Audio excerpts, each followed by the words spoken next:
بلبل جو تھی نا رو رہی تھی. کسی نے کہا اے بلبل تو کیوں رو رہی ہے؟ اس نے کہا رونے کی وجہ یہ ہے موسم جو ہے نا خزاں کا موسم ہے، درخت جو ہیں ان کے پتے جھڑ جاتے ہیں. فرمایا درخت جو ہیں خالی ہو جاتے ہیں اس لیے میں رو رہی ہوں. کسی نے کہا پریشان ہونے کی بات نہیں ہے، یاد رکھ یہ خزاں چلی جائے گی پھر بہار بھی آ جائے گی، بہار کا موسم بھی آئے گا، پریشان ہونے کی بات ہی نہیں ہے، کیوں پریشان ہوتی ہے؟ تو بلبل نے جواب دیا فرمایا بات یہ ہے میں بھی جانتی ہوں خزاں کے بعد بہار آئے گی، جانے بہار تو آئے گی میں رہوں گی یا نہ رہوں گی. امام حسن نے خوبصورت اور کمال کی نصیحت کی. فرمایا جو بابے بیٹھے ہوئے تھے نا سفید داڑھی والے، یعنی میں آپ سے مخاطب نہیں ہوں، امام حسن مجتبی سفید داڑھی والے بابوں سے مخاطب ہیں، آپ کو نصیحت کر رہے ہیں. امام حسن نے کہا امام حسن جلوہ گر ہے. فرمایا بابے سفید داڑھی والے بابے سامنے بیٹھے تھے. امام حسن کہنے لگے بابا جی میں آپ سے ایک سوال کرتا ہوں، ایک نصیحت کرتا ہوں، کروں؟ فرمایا ہاں آپ آل نبی اولاد علی ہیں، آپ نصیحت کریں، آپ کی نصیحت نہیں مانیں گے تو کس کی مانیں گے؟ امام حسن مجتبی نے خوبصورت جواب دیا. فرمایا بابا جی یہ بتائیں اگر کوئی بندہ کھیتی کرتا ہے، اس میں ہل چلاتا ہے، ہل چلانے کے بعد وہ بندہ اس میں فصل بیجتا ہے، جب فصل تیار ہو جاتی ہے، مخاطب سفید داڑھی والے بابوں سے، فرمایا جب فصل تیار ہو جاتی ہے، آسان سوال تھا، سب لوگوں کو جواب بھی آتا ہے، پھر بھی پوچھ رہے ہیں بابا بتاؤ جب فصل تیار ہو جائے اس کے بعد کیا کیا جاتا ہے؟ جیسے کنک تیار ہے، اب کیا کریں گے ہم؟ اس کی کٹائی کریں گے. یہی جواب تھا. امام حسن نے کہا فرمایا بتاؤ بابا جی پھر کیا ہوتا ہے؟ فرمایا جب فصل تیار ہو جائے تو پھر فصل کی کٹائی ہوتی ہے. فرمایا پھر تم تیار ہو جاؤ، تمہاری فصل جو ہے پک چکی ہے، تمہاری فصل تیار ہے، پک چکی ہے. فرمایا نہ جانے کب بلاوا آ جائے، سندیشہ آ جائے، اسرائیل آ جائے، تمہاری فصل جو ہے پک چکی ہے، تم تیار ہو جاؤ، توبہ کر کے رب کی بارگاہ میں حاضر ہو جاؤ. فرمایا بابوں سے امام حسن مخاطب ہوئے. فرمایا تم تیار ہو جاؤ، تمہاری فصل جو ہے پک چکی ہے. فرمایا یہ نہ کہنا کہ میں نے اپنے ہاتھوں کے زور پر 20 سال زندگی گزاری ہے، ایسا نہیں ہے. یہ نہ کہنا اپنے ہاتھوں کی زور پر، اپنے لاتوں کے زور پر میں نے 40 سال 50 سال میں نے زندگی گزاری ہے. امام حسن کہنے لگے نہیں نہیں، ہاتھوں کے زور پر نہیں، رب کے کرم پر تو نے زندگی گزاری ہے. تمہاری فصل جو ہے پک چکی ہے، اب کٹنے کا ویلا ہے، تیار ہو جاؤ. نہ جانے زندگی کی کس گلی میں شام ہو جائے، یہ سانسوں کی مالا نہ جانے کب ٹوٹ جائے، یہ موتی بکھر جائے. فرمایا پھر اٹھانے والے آئے، ابھی ان کے آنے سے پہلے پہلے تم تیار ہو جاؤ. فرمایا بہار کا موسم تھا، ماہ رمضان، ماہ رمضان گزر گیا چلا گیا، اس کے بعد خزاں کا موسم ہے، پھر بہار تو آئے گی. نصیب والے اس بہار کو دیکھیں گے، بہار آئے گی، ماہ رمضان آئے گا، نصیب والے لوگ ہوں گے جنہیں ماہ رمضان نصیب ہوگا. آپ نے پچھلے ماہ رمضان میں دیکھا کچھ لوگ آپ کے اور ہمارے ساتھ تھے، اس ماہ رمضان میں نہیں تھے. یہی بات ہے، موت کی تیاری. امام حسن نے ربوں کو مخاطب کر کے کہا، پھر آپ نے رخ پھیرا نوجوانوں کی طرف، نوجوانوں کو پھر امام حسن مخاطب کر کے کہنے لگے، امام حسن کہنے لگے اے نوجوانوں یاد رکھو. فرمایا بتاؤ. فرمایا یہ نہیں دیکھا ابھی کچھ فصل تیار نہیں ہوتی، اندھیری آتی ہے، سارا باری ہوتی ہے، جس کی وجہ سے ساری کی فصل تباہ و برباد ہو جاتی ہے، فصل نہیں بچتی.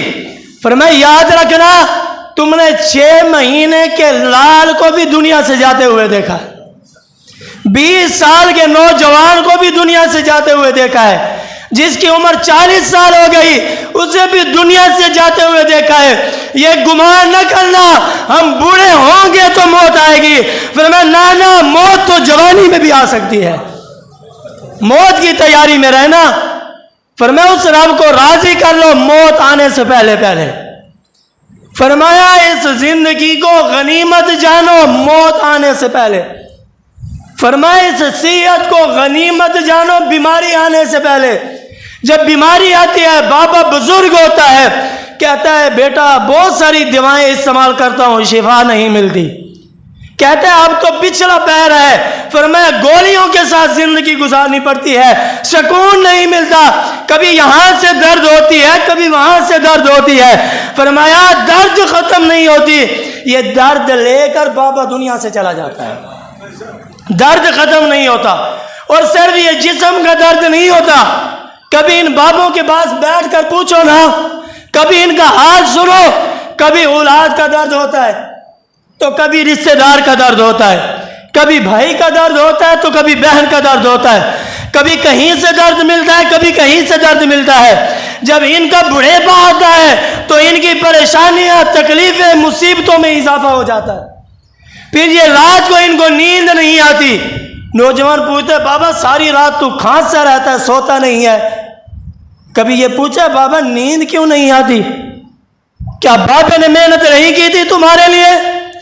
وہ والد ساری رات روتے ہوئے زندگی گزارتا ہے اور بیٹا سکون سے سوتا ہے, کبھی نہیں پوچھتا. یہی والد یہی باپ تھا جس نے ہمارے لیے ہمارا شہر چھوڑا, ہمارا ملک چھوڑا, دوسرے ملک اولاد کے پیچھے چلا گیا, بیوی بچوں کے پیچھے ملک چھوڑ کر چلا گیا.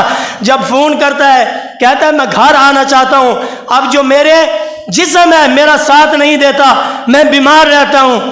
آگے سے بیوی کیا کہتی ہے 2 سال اور لگا لو بعد میں گھر آ جانا. بیٹا کہتا ہے 2 سال لگا لیں کچھ پیسے جمع ہو جائیں گے بعد میں گھر آ جانا. گھر والے رشتہ دار کیا کہتے ہیں ہمارے لیے یہ چیز لے کر آنا, ہمارے لیے یہ چیز لے کر آنا. اس کا پتہ نہیں ہے اس کی رات اور دن کیسے گزرتا ہے, رات اور دن کیسے گزرتا ہے. وہ وہاں پردیس میں سب کچھ چھوڑ کر اس اولاد کے لیے جاتا ہے, اس اولاد کا کردار دیکھے وہی اولاد ہوتی ہے. کبھی بیوی کے کہنے پر, کبھی بھائی کے کہنے پر, کبھی رشتہ دار کے کہنے پر, کبھی اسی سے قطع تعلق کرتا ہے, کبھی اس سے رشتہ توڑتا ہے, کبھی اس سے توڑتا ہے. توڑنے کی وجہ ایک ہی ہوتی ہے. فرمایا کہ اس نے سچ کہا, آج باپ کے لیے دروازہ کھول دیا. اس باپ کے لیے باتیں سنتا ہے جس باپ نے اپنا سب کچھ اولاد کے لیے قربان کیا ہوتا ہے. اور شیخ سعدی رحمۃ اللہ تعالی علیہ, آپ نے ایک مسجد میں نماز جمعہ ادا کیا. یعنی جو میں موضوع بیان کر رہا تھا عاجزی کا موضوع تھا کہ انسان کے اندر عاجزی آتی ہے, انکساری آتی ہے تو انسان جو ہے کامیاب ہو جاتا ہے. جیسے بندہ جھکتا ہے تو اللہ مقام عطا فرماتا ہے. بہت سارے لوگ جھکنا نہیں چاہتے. یاد رکھنا جس سے جھکنا نہیں آتا اس سے جینا نہیں آتا. فرمایا جسے جینا نہیں آتا اسے مرنا نہیں آتا. قرآن پاک کی آیات کا مفہوم ہے, جس بندے نے 50 سال کی زندگی گزاری ابھی تک جینا نہیں آیا تو مرنا کیسے آئے گا. شیخ سعدی رحمۃ اللہ تعالی علیہ, یاد رکھنا آپ نے بہت سارے درخت دیکھے ہیں. کچھ درخت ایسے ہیں سیدھے کھڑے ہیں پر ان پر پھل نہیں لگتا. جو درخت جھکا ہوا ہوتا ہے پھل اس پہ لگتا ہے. یاد رکھنا جو اولاد آج والدین کے سامنے جھک جاتی ہے تو اللہ اس بندے کو جنت کے میوے عطا فرماتا ہے. جو اولاد ایسے آکڑ جاتی ہے باپ کے سامنے وہ اولاد دنیا میں بھی ذلیل ہوتی ہے آخرت میں بھی ذلیل ہوتی ہے. یہ یاد رکھنا یہ جوانی تمہارے اوپر نہیں آئی, تمہارے ماں باپ کے اوپر بھی یہی جوانی آئی تھی, ان کے والدین کے اوپر بھی جوانی آئی تھی. وہ جوانی گزار کر دنیا سے چلے گئے. آپ کے والدین بھی جو اکیلے اپنے زور کی طاقت پر چلتے تھے آج ان کو سہارے کی ضرورت ہے. پھر وہ وقت آتا ہے پھر اولاد کو بھی سہارے کی ضرورت ہوتی ہے. آج نوجوان جو ہے نا پریشان ہوتے ہیں, ہم سے پوچھنے والا کوئی نہ ہو, ہم اپنی مرضی سے جو کرتے رہیں. یاد رکھنا دعا کرنا رب کرے ہمارے گھروں میں جو بزرگ ہیں ہائی قائم رہ جائیں. یہ بزرگ جو ہے نا ہمارے گھروں میں رحمت ہیں، برکتیں ہیں، اللہ تعالیٰ رزق ان کی وجہ سے عطا فرماتا ہے، رحمتیں ان سفید داڑھی والے بابوں کی وجہ سے عطا فرماتا ہے۔ یاد رکھنا، آج خدا کرے آپ کے گھر میں اور میرے گھر میں والدین پوچھنے والے ہوں، جن کا کوئی پوچھنے والا نہیں ہوتا وہ ذلیل ہو جاتے ہیں، جن کا کوئی وارث نہیں ہوتا وہ ہلاک ہو جاتے ہیں۔ سر پر کسی بزرگوں کا سائے کا ہونا ضروری ہے۔ جب تک گھروں میں بزرگ تھے نا، اس وقت ہماری بیٹیاں ننگے سر باہر نہیں نکلتی تھی۔ جب تک گھر میں بزرگوں کا ہولڈ تھا، بزرگوں کی مانی جاتی تھی، اس وقت تک یہ تباہی ہمیں دیکھنے کو نہیں ملی تھی۔ ایسا معاشرہ گندا نہیں تھا جب تک بزرگ گھروں میں آئے کام تھے، جب تک بابوں کی عزت نوجوان احترام کرتے تھے، گھر میں رحمت اور برکتیں ہوا کرتی۔ جب سے احترام بزرگوں کا ختم ہوا، ہمارے گھر ویران بھی ہو گئے، برباد بھی ہو گئے۔ کوئی بندہ ایسا نہیں ہے جو کسی کو جا کر حال سنائے۔ آج لوگ کندھے تلاش کرتے ہیں، کاش کوئی ایسا کاندھا مل جائے جس کے اوپر میں اپنا سر رکھ کر روؤں، پر وہ کاندھے نہیں ملتے۔ آج وہ کاندھے قبروں میں جا پڑے ہیں۔ آج اگر ان سے ملاقات کرنے چاہتے ہیں، فرمایا تو قبروں میں جانا پڑے گا۔ تلاش کرتے ہیں، وہ چہرے نظر نہیں آتے ہمیں، وہ والدین نظر نہیں آتے جن کی انگل پکڑ کر ہم چلتے تھے، جو ہمارے لیے سہارا تھے، چٹان کی طرح۔ اگر کوئی آفت آتی، پریشانی آتی تو ایسے کھڑے ہو جاتے۔ خبردار، یہ میری اولاد ہے، کچھ نہیں کہنا۔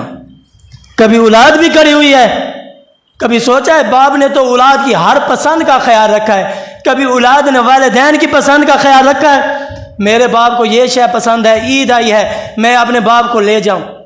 کسی نے ایسا کیا ہے؟ کسی نے کہا میری ماں کی کیا پسند ہے، عید کا موقع ہے، میں اپنی ماں کی پسند لے کر جاؤں تاکہ میری ماں خوش ہو جائے، دعا دے تو مدینے والا مصطفیٰ بھی راضی ہو جائے، خدا بھی راضی ہو جائے۔ کبھی والدین کی پسند کا خیال نہیں کیا، کبھی والدین کا خیال نہیں رکھا۔ وہ تو یہ بھی جانتے ہیں میری اولاد کو کون سا کھانا پسند ہے، کون سا لباس پسند ہے، کبھی والدین کی پسند کا بھی خیال رکھا ہے۔ یاد رکھنا، اگر ایسے زندگی گزارو گے، 2 دن ہے آپ کے پاس، 2 دن ہے۔ آج جوانی ہے تو کل بڑھیپا ہے۔ آج ان کے ساتھ ایسا سلوک کرو گے، کل آپ کے ساتھ ویسا سلوک ہوگا۔ آج کسی کو گندی نظر سے دیکھو گے، کل آپ کے گھر تک وہ گندی نظر پہنچ جائے گی۔ چاہے آپ دیواریں کھڑی کر لیں، بڑی کر لیں، یاد رکھ لینا حضور نے فرمایا جس کے گھر میں گندگی پھینک کر آئے گا وہ لوٹ کر تمہارے گھر میں آئے گی۔ کسی کا نقصان کرے گا، مرے گا بعد میں، پہلے تمہارا نقصان ہوگا۔ کسی کے بارے میں برا بعد میں سوچے گا، ارے سوچتا تو ہے، ذہن بھی گندا کرتا ہے، زبان بھی گندی کرتا ہے، دل بھی گندا کرتا ہے، اس کا کیا نقصان ہوتا ہے؟ ساری نیکیاں تمہاری اس کے پاس چلی جاتی ہیں۔ کبھی غور نہیں کرتا، تو نیکیاں بھی دیتا ہے، برا بلا بھی کہتا ہے، اس کا دل گندا نہیں ہوتا، تمہارا دل گندا ہوتا ہے۔ زبان اس کی گندی نہیں ہوتی، تمہاری زبان سے تاثیر ختم ہو جاتی ہے۔ سوچ تمہاری گندی ہوتی ہے، جب سوچ گندی ہوتی ہے معاشرہ گندا ہوتا ہے۔ اعلیٰ حضرت کو کسی نے کہا آپ نے اپنی آنکھوں پر پردہ ڈالا، فرمایا کیوں ڈالا ہے؟ فرمایا جس کی طرف آنکھ پھرتی ہے دل بھی پھر جاتا ہے، اس لیے میں نے آنکھ کی حفاظت کی ہے، میرا رب میرے دل کی حفاظت کرے گا۔ جب آنکھ گندی ہوتی ہے معاشرہ گندا ہوتا ہے، معاشرہ گندا ہوتا ہے تو پوری نسل گندی ہوتی ہے، جب نسل گندی ہوتی ہے پھر حضور کی غصاخیاں شروع ہو جاتی ہیں۔ دعائے اللہ رب العالمین احکم الحاکمین ہم سب کو اس پر عمل کرنے کی توفیق عطا فرمائے، آقا علیہ الصلوۃ والسلام کی غلامی والی زندگی عطا فرمائے۔ وما علینا الا البلاغ المبین۔ اللہ تبارک و تعالی نے جہاد کا ذکر فرمایا ہے۔ سب سے پہلے آیات کا ترجمہ سماعت فرمائیں۔ اللہ کریم اپنی لارائے بے عیب کتاب کے اندر ارشاد فرماتا ہے، لقد کان لکم فی رسول اللہ اسوۃ حسنہ، تمہارے لیے رسول کریم صلی اللہ تعالی علیہ وآلہ وسلم کی ذات بہترین زندگی ہے۔ حضرات، یہ ماہ شوال ہے، یہ مہینہ ایک طرح رمضان المبارک کے جانے کے بعد اس کی بہت اعلیٰ حیثیت رکھتا ہے۔ اس مبارک ماہ کے چاند کی خوشی سال کی تمام چاندوں سے زیادہ ہوتی ہے، کیونکہ اس مہینے کے اندر عید کا دن ہوتا ہے۔ تمام مہینوں میں بندہ خوشی نہیں کرتا جتنی خوشی عید کے دن کرتا ہے۔ عید کا چاند اس مہینے میں نظر آتا ہے۔ ایسے ہی چاند کے بارے میں دیکھنے کی خواہش ہو، اور مطلب یہ ہے کہ یہ بار بار آنے والا دن مسرت اور شادمانی کا دن ہے، یعنی مسرت کا دن، خوشی کا دن ہے۔ اس مہینے کے اندر مسلسل ایک مہینہ گزارنے کے بعد جب نتیجے کا سما آتا ہے، صورت نکلتی ہے، تو خوشی اور مسرت کا دن ہوتا ہے۔ اور یہ امتحان ایسا ہے، اس میں ہر بیٹھنے والا کامیاب اور کامران ہوتا ہے۔ پروردگار عالم جل وعلا کا ارشاد باری تعالی ہے، قد افلح من تزکا، جس نے بھی اپنے تزکیہ نفس کیا، کوشش کی، وہی بندہ کامیاب ہو گیا۔ اللہ نے قرآن کریم کے اندر کامیاب لوگوں کا ذکر فرمایا، اور قرآن کریم کے اندر فرمایا تمہاری بہترین زندگی جو ہے وہ آقا علیہ الصلوۃ والسلام کی زندگی ہے۔ اگر اسوہ حسنہ حضور جیسے چلتے ہیں، جیسے بیٹھتے ہیں، حضور کی ہر ادا ہمارے لیے بہترین نمونہ ہے۔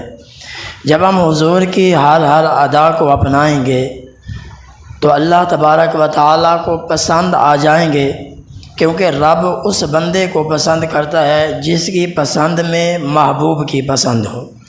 محبوب کو جو پسند کرتا ہے رب اسے پسند فرماتا ہے۔ سب سے پہلے ایک حدیث مبارکہ سماعت فرماؤ۔ اللہ رب العالمین احکم الحاکمین اپنی محبوب علیہ الصلوۃ والسلام کی زبان سے جو کلمات ہم تک پہنچے وہ یہ ہیں، من ذکرتا بین یدیہ فلم یصلی علی دخل النار، جس شخص کے سامنے میرا ذکر کیا جائے اور وہ مجھ پر درود شریف نہ پڑھے تو وہ دوزخ میں داخل ہوگا۔ اتنی بڑی سزا اس بندے کے لیے ہے جس بندے کے سامنے میرے محبوب کا نام نامی، اسم گرامی جناب محمد الرسول اللہ صلی اللہ تعالی علیہ وعلی آلہ وسلم لیا جائے اور وہ بندہ میرے نبی کی ذات پر درود نہ پڑھے تو حدیث پاک میں آتا ہے وہ بندہ دوزخ میں داخل ہوگا۔ جب بھی حضور کا نام آئے تو ہمیں محبت کے ساتھ آقا علیہ الصلوۃ والسلام کی ذات پر درود پڑھنا چاہیے۔ اور دوسری حدیث مبارکہ سماعت فرماؤ۔ حضرت امام طحاوی رحمۃ اللہ تعالی علیہ کے نزدیک جب بھی نبی کریم صلی اللہ علیہ وسلم کا ذکر کیا جائے تو آپ کی ذات اقدس پر ہر مرتبہ درود شریف پڑھنا بندے پر واجب ہے۔ یعنی جیسے نماز میں واجب چھوٹ جائے تو بندہ گناہگار ہوتا ہے، تو بزرگان دین نے لکھا ہے، امام طحاوی نے، کہ جس بندے کے سامنے حضور کا ذکر خیر کیا جائے تو ہر بندے پر ضروری ہے حضور کی ذات پر درود شریف پڑھنا اس پر واجب ہے۔ بعض علماء نے فرمایا ایک مجلس میں چاہے جتنی مرتبہ حضور صلی اللہ علیہ وسلم کا ذکر کیا جائے، ایک مرتبہ درود شریف پڑھنا کافی ہے۔ جس طرح سجدہ تلاوت جھکنے والے کو جواب دینا اسی کا قول ہے۔ اور کمال حدیث مبارکہ ہے جس کے راوی حضرت عبداللہ بن عباس رضی اللہ تعالی عنہ سے روایت ہے، رسول اللہ صلی اللہ تعالی علیہ وآلہ آلہ وسلم نے ارشاد فرمایا، ہر ایک آدمی کے سر میں 2 زنجیریں ہیں۔ اللہ نے ہر بندے کے سر میں 2 زنجیریں رکھی ہیں۔ فرمایا ایک زنجیر جو ہے ان میں سے 7 آسمانوں تک ہے، اور دوسری زنجیر جو ہے وہ 7 زمینوں تک ہے۔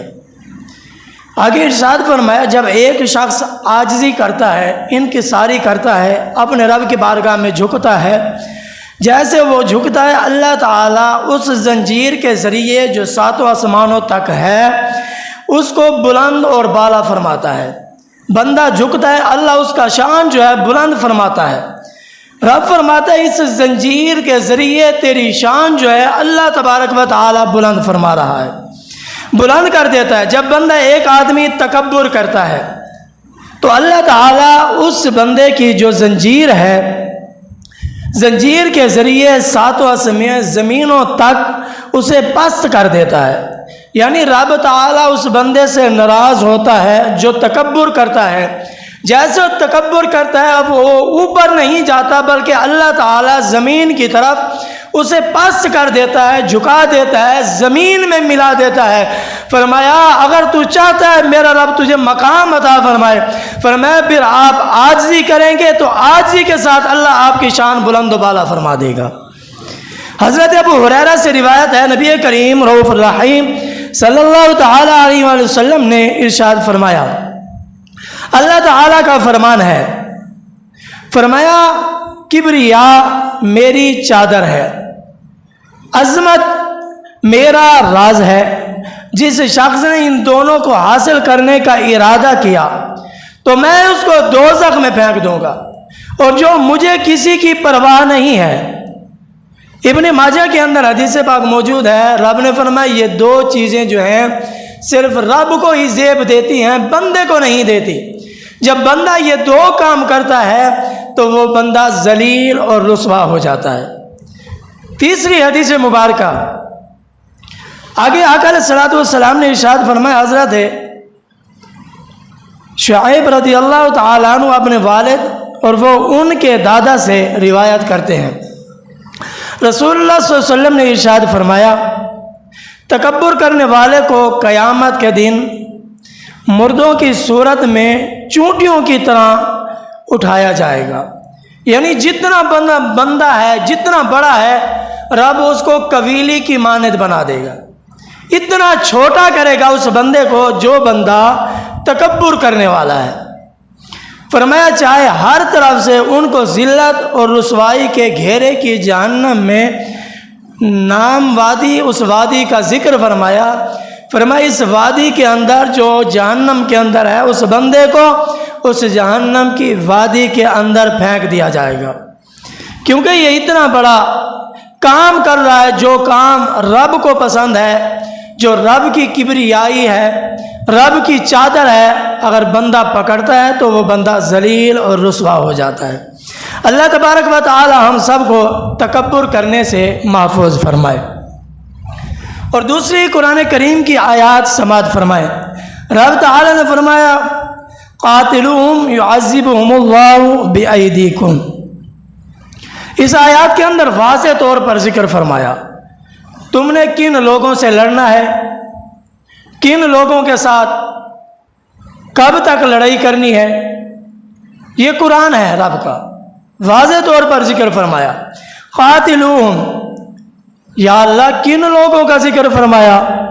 رب فرماتا ہے تو ان سے لڑو، یا اللہ کن لوگوں سے لڑیں۔ رب ہو کر حکم دے رہا ہے کہ تم لڑو، بندہ حکم نہیں دے رہا یار میں اس سے لڑائی کروں گا لڑوں گا، رب کہہ رہا ہے تم ان لوگوں سے لڑو۔ یا اللہ کن لوگوں سے ہم لڑیں؟ رب تعالی نے فرمایا یعذبہم اللہ بأیدیکم، ان لوگوں سے لڑو انہیں عذاب دیا جائے گا۔ رب فرماتا ہے تم لڑو، تمہارے ہاتھوں کے ذریعے میں ان کو عذاب دوں گا۔ یا اللہ کن لوگوں کا ذکر فرمایا؟ رب تعالی نے فرمایا عذاب دوں گا تمہارے ہاتھوں اور انہیں رسوا کروں گا۔ یا اللہ رسوا تو کرے گا، عذاب تو دے گا ہمارے ہاتھوں سے، اور حکم بھی ہمیں دے رہا ہے ہم ان لوگوں سے لڑیں۔ کب تک لڑتے رہیں؟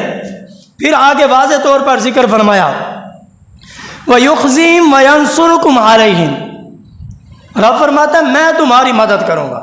جب ان لوگوں سے تم لڑو گے تو میں تمہاری مدد کروں گا۔ یا اللہ اتنے بدبخت لوگ ہیں، ہم ان سے لڑیں، تو ہمارے ساتھ ہے، ہمارا ساتھ رب دے گا، رب ہماری مدد کرے گا، ہم ان لوگوں سے لڑیں گے۔ وَيَنْصُرُكُمْ عَلَيْهِمْ وَيَشْفِ صُدُورَكُمْ قَوْمٍ مُؤْمِنِينَ وَيُذْهِبْ غَيْظَ قُلُوبِهِمْ وَيَتُوبُ اللَّهُ عَلَى مَن يَشَاءُ وَاللَّهُ عَلِيمٌ حَكِيمٌ۔ فرمایا میں انہیں رسوا کروں گا، تمہیں انہیں پر مدد کروں گا، تمہاری مدد کروں گا۔ ایمان والوں کا جو دل ہے نا، جو لوگ ایمان والے کے دلوں کو تکلیف پہنچاتے ہیں، ایمان والے کے دلوں کو زخمی کرتے ہیں، ایمان والے کے دلوں کو ایذا پہنچاتے ہیں، ان لوگوں کا ذکر رب نے قرآن میں فرمایا اگر ان لوگوں سے تم لڑو گے، رب کہہ رہا ہے تمہارا دل جو ہے ٹھنڈا ہو جائے گا، میں تمہارے دل کو سکون اور راحت پہنچاؤں گا۔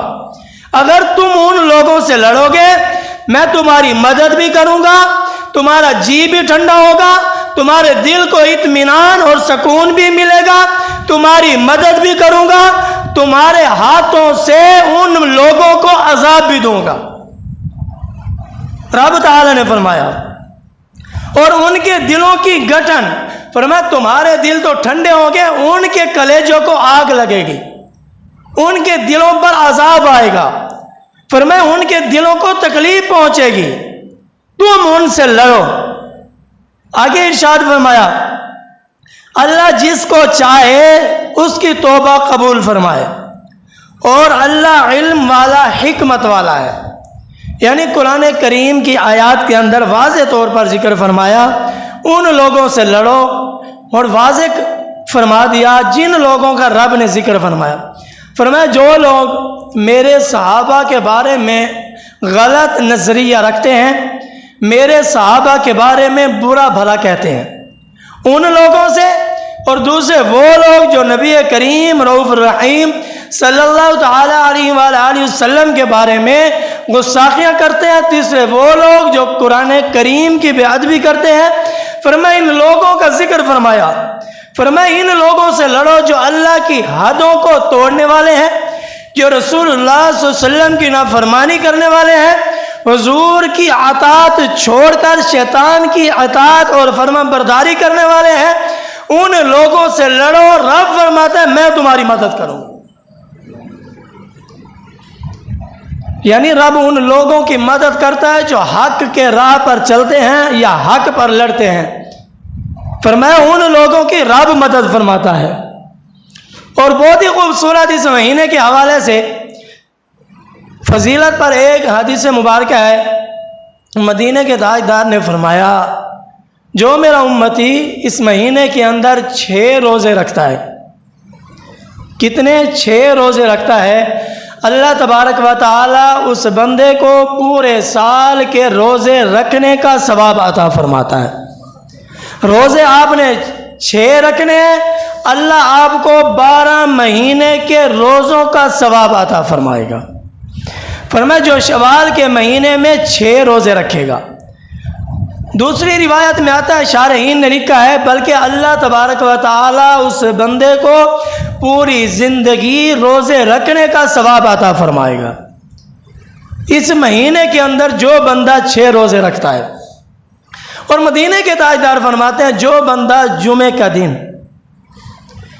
کا دن بہترین طریقے سے گزارتا ہے، خوشی کے ساتھ گزارتا ہے، یہ وہ دن ہے جو عید الفطر گزری ہے، اس عید الفطر سے بھی اعلیٰ دن جو ہے جمعے کا دن ہے۔